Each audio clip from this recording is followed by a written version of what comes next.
Bonjour, bienvenue sur ma chaîne YouTube, donc dédiée à LibreOffice et à GIMP.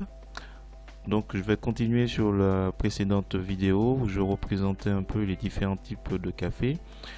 L'idée aujourd'hui ce sera, au lieu de faire ces petits symboles qui sont par défaut définis, proposés par LibreOffice, donc l'idée c'est de remplacer par un symbole, enfin une photo beaucoup plus représentatif. Donc là par exemple j'ai fait cette première série de données qui concerne en fait les capsules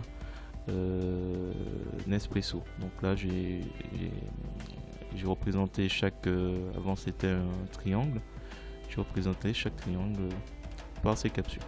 Alors pour y arriver, vous allez voir, c'est assez simple, comme toujours. Vous double-cliquez sur la zone de diagramme, donc elle est devenue sélectionnable et vous voyez aussi que la barre, le menu change. Vous allez, alors sur le bleu c'est le grain, cliquez dessus, formater les séries de données et après en fait il s'agit d'aller dans la partie, alors dans l'onglet ligne et la partie icône. Et donc là, donc on va faire un retour rapide. Il y a d'autres types de symboles qui vous sont proposés. Et moi en fait, alors soit je choisis, on voit déjà, il y a déjà un symbole qui pourrait être utile, coffee. Donc on va essayer, soit on prend ceux qui sont définis. Et après, bon, là on voit par exemple au niveau de l'aperçu que c'est assez petit. On agrandit, on agrandit, on agrandit. Jusqu'à ce qu'on ait quelque chose d'intéressant. On va voir ce que ça donne. Je l'ai mis à 1,85, sachant que celui-là était à 1,30. Voilà. Donc là, on a notre série de grains. Et on va faire la même chose. Alors là, le jaune, c'est Senseo compatible et café moulu. Alors, sachant que très certainement, on va vérifier, mais il n'y aura sûrement pas de représentation ligne de ce nom.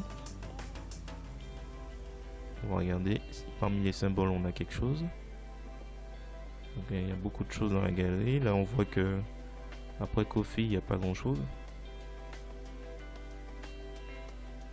Voilà, coffee. Bon, alors ce qu'on peut faire, nous, par contre, on peut fabriquer à partir d'une image notre propre symbole.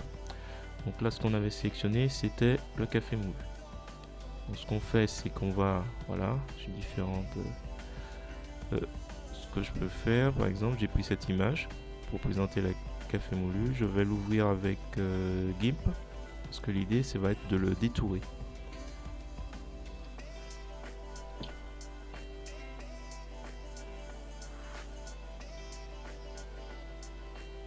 Donc une fois qu'on est arrivé à ce stade, on va dire que nous on est intéressé par toute cette partie. Donc déjà on va le je vais le réduire, enfin je vais le recadrer, rogner sur ma sélection. Et ce que je vais faire, je vais le transformer en fichier PNG. Là on voit c'est un fichier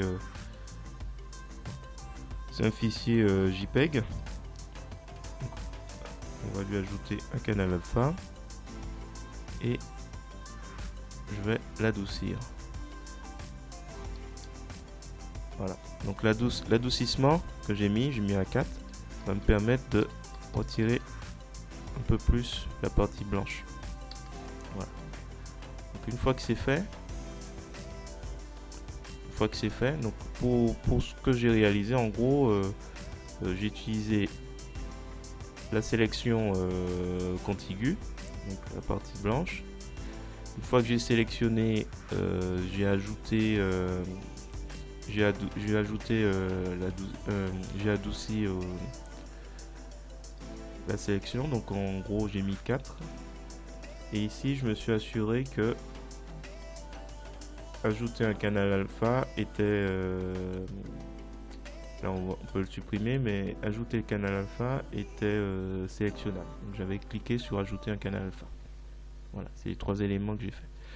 Donc ensuite, je vais exporter et je vais m'assurer qu'il soit en PNG. Exporter, ok. On vérifie. Donc là, on a notre fichier PNG et là, notre fichier JPEG.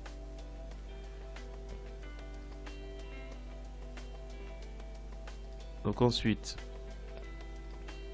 je vous laisserai un petit tuto dédié à cette partie du cours sur le groupe Facebook Entraide GIMP et LibreOffice. Donc là, on a notre courbe. Donc on va sur formater série de données, sélectionner et on va directement sur fichier à partir d'un fichier. Et là, on va aller juste dessus. Hop. On va mettre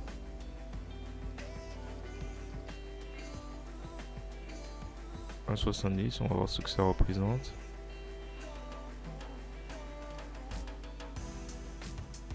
Alors, il y en a il y a plusieurs éléments qui n'ont pas été traduits. Alors, c'est dû au fait qu'à un moment donné, j'ai formaté individuellement cette partie.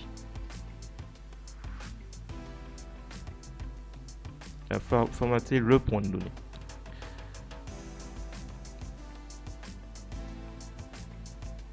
Donc je recommence. Donc là, ce qu'il faut faire, on fait un clic droit, il faut aller sur formater le point de données.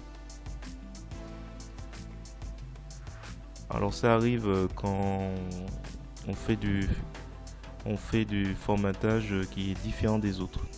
Si on avait laissé en automatique tout le reste, on n'aurait pas eu ce souci. Donc là, ce qu'il faut faire, c'est le mettre à 1,70 comme les autres. Voilà.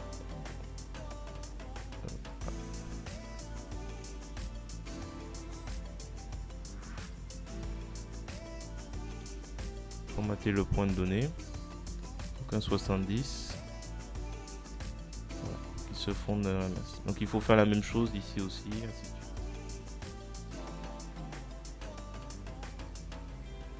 Là, on a un bug.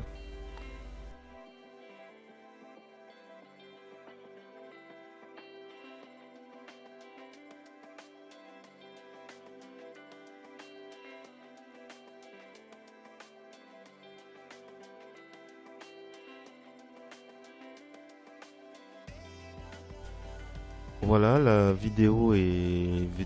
tuto est terminé.